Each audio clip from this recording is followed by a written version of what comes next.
Jésus entre à Jérusalem. Pietro Lorenzetti l'a placé au centre de sa fresque devant la ville sainte qui ressemble pourtant à une cité italienne de Toscane.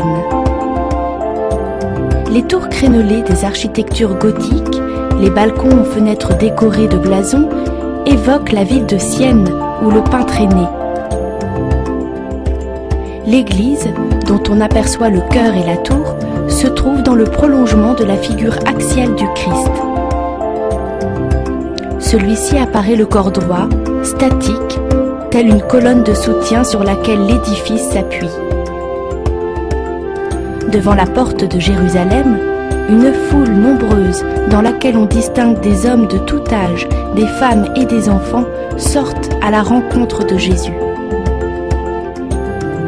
Les 4 évangélistes racontent que la foule accueille celui qui vient au nom du Seigneur, le roi d'Israël, par des Hosanna, acclamation hébraïque signifiant « Sauve, je te prie ».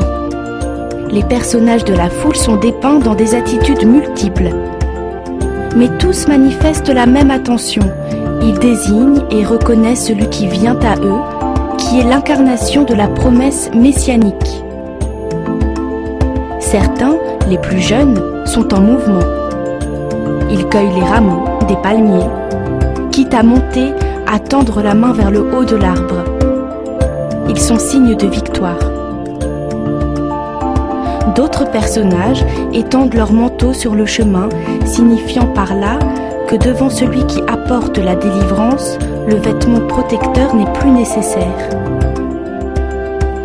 Le roi victorieux, annoncé par le prophète Zacharie, est monté humblement sur un âne. En hébreu, le mot âne a la même racine que le terme matière.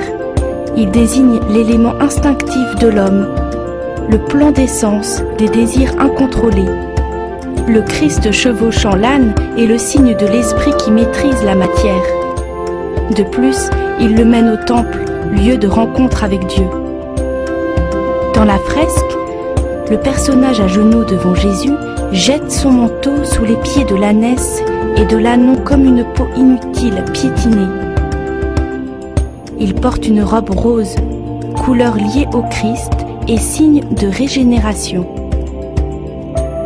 Il symbolise l'homme nouveau, se dépouillant du vieil homme.